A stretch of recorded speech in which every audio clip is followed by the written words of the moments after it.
Pessoal, agora nós vamos falar dos operadores lógicos. E para você conhecer os operadores lógicos, é importante você conhecer um conceito chamado tabela verdade. E eu vou mostrar rapidamente o conceito de tabela verdade para vocês, tá certo?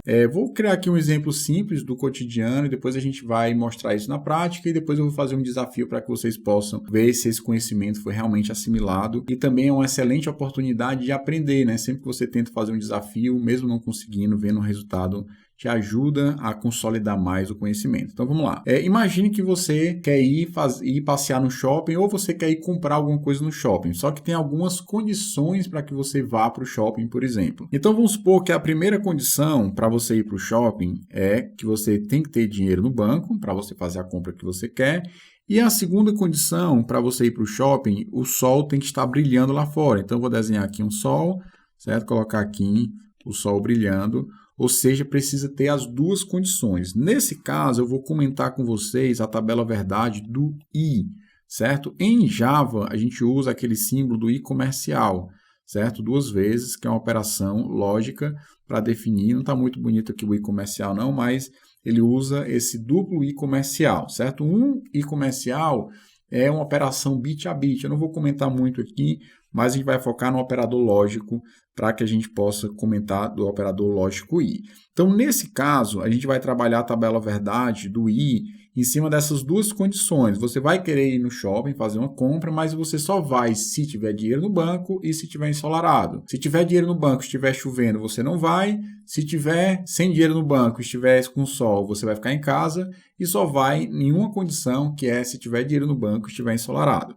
Então, colocando aqui a tabela verdade, se você tem dinheiro no banco, é verdadeiro, e você viu que o céu está ensolarado, ou seja, vou colocar aqui verdinho também, certo? Viu que o céu está ensolarado, o resultado dessa operação é verdadeiro, ou seja, verdadeiro e verdadeiro, o resultado é verdadeiro. Se você tem dinheiro no banco, verdadeiro, e você viu que o céu não está ensolarado, ou seja, falso, esse tipo de operação, usando I verdadeiro e falso, o resultado é falso. Em outras palavras, você não irá para o shopping porque não está com sol.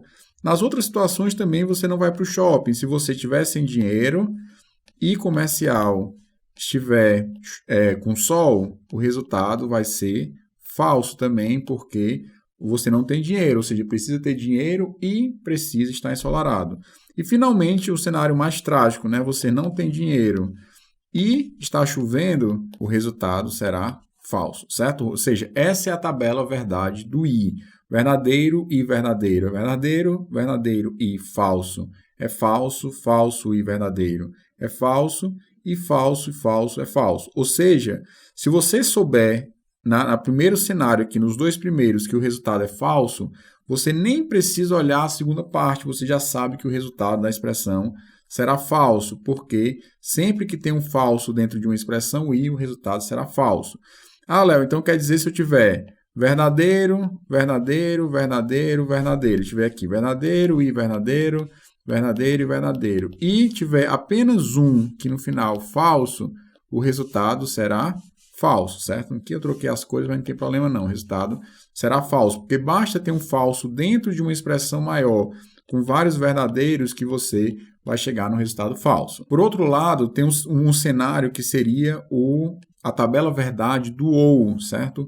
O ou então, em Java, a gente usa o duplo piping, que é aquele símbolozinho vertical dentro do Java. Nem é a barra de um lado nem do outro, é a barra do meio, certo? Vertical. E aí o ou seria o seguinte, você vai para o shopping, e eu coloquei aqui em vermelhinho, né? Então, eu vou colocar em vermelho também.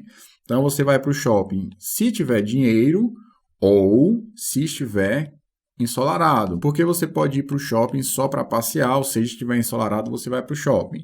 Então, o que significa, né? Só para ir mais rápido. Então, verdadeiro, vou colocar aqui, comecei com falso, mas eu quero verdadeiro. Então, verdadeiro, verdadeiro, verdadeiro, falso, falso e verdadeiro, e finalmente falso e falso. Aqui eu tenho o OU, certo? Em todos os casos eu tenho uma operação do tipo OU. Nesse caso, o resultado, vamos ver se vocês descobrem pela prática, né? Pela própria vida real. Então, se eu digo que vai ser uma ou outra, verdadeiro ou verdadeiro, o resultado vai dar verdadeiro, verdadeiro ou falso. O cara tem dinheiro, mas está chovendo, mas ele precisa comprar alguma coisa, mesmo assim ele vai e o resultado vai ser verdadeiro. Se ele vai para o shopping mesmo sem dinheiro, só para passear, porque está ensolarado, o resultado do ou vai dar verdadeiro. E o único cenário que ele não vai para o shopping é quando ele não tem dinheiro e está chovendo e o resultado vai dar falso. Ou seja, o contrário do i, né? Nesse sentido, se você tiver uma expressão que é falsa, falsa, falsa, falsa, falsa, e apenas uma verdadeiro, se você tiver aqui um ou, certo? O resultado dessa expressão aqui vai dar o quê? Verdadeiro. Porque basta aqui um dos elementos da expressão ser verdadeiro que o resultado final vai dar verdadeiro sempre que você estiver trabalhando com o ou. Uma outra tabela verdade que existe é o ou exclusivo. Por exemplo, eu vou comprar apenas um carro, sei lá, um Civic, ou eu vou comprar um Celta, eu vou comprar um dos dois, certo? Então, você não vai comprar o Civic e o Celta e você também não vai deixar de comprar o carro. Você vai comprar um ou outro, dependendo da situação. Então, você vai lá e coloca, por exemplo, nesse caso, eu vou colocar aqui carro 1 e o carro 2, que seriam as minhas duas condições, né? Carro 1 ou carro 2, eu vou comprar um ou exclusivo. No caso de Java, aqui a gente chama isso aqui de shore, né?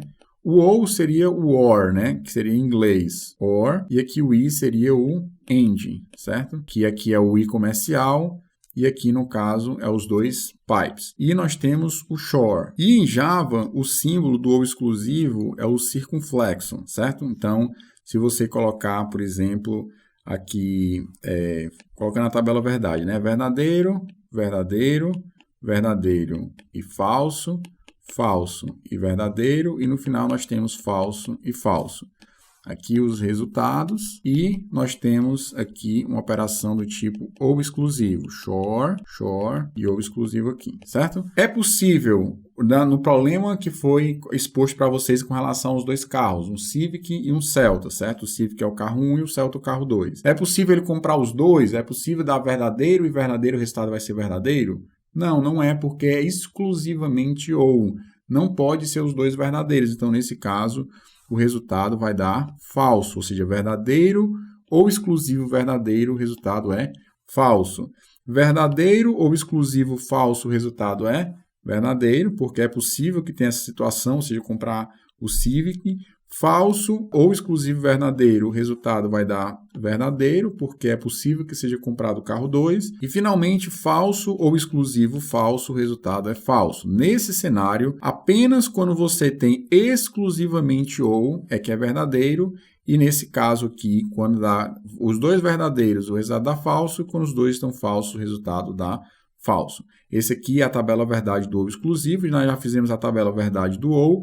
E, finalmente, o que está faltando é a negação, né? Que quando você tem um verdadeiro e você nega, que seria o not, ou seja, não verdadeiro, isso aqui vai dar o resultado falso, que é a negação, certo? E a mesma coisa se eu colocar aqui, né? Não falso, not falso, o resultado dará verdadeiro, certo? E em Java, o not é o símbolo da exclamação. Quando você coloca na frente de uma variável true, por exemplo, eu tenho uma variável true, verdadeiro, o resultado de não true vai dar falso. Da mesma forma que o resultado de não false vai dar true, ou seja, não falso é true e não true é falso. E você pode ter também uma dupla negação, que no final, a dupla negação, o resultado vai ser o mesmo, né? Ele vai inverter duas vezes e o resultado aqui vai ser falso, certo? Então, só para a gente discutir algumas coisas sobre a tabela verdade, falando a negação é simplesmente inverter verdadeiro para falso, de falso para verdadeiro, ou exclusivo, exclusivamente ou vai ser verdadeiro, verdadeiro, verdadeiro, ou falso e falso vai dar falso, ou em todas as situações vai dar verdadeiro, com exceção quando é falso, falso, que o resultado é falso. E no caso do i, todas as operações, né, todos os resultados serão falsos, a não ser que todos os elementos da expressão sejam verdadeiros. Esse é o único cenário que você vai ter verdadeiro aqui em cima. Beleza? Então, essa é a tabela verdade. Entendendo isso, já é um caminho muito grande para você entender os operadores lógicos na prática. Então, fique por aqui. Na próxima aula vai ter exercício prático dos operadores lógicos e até lá.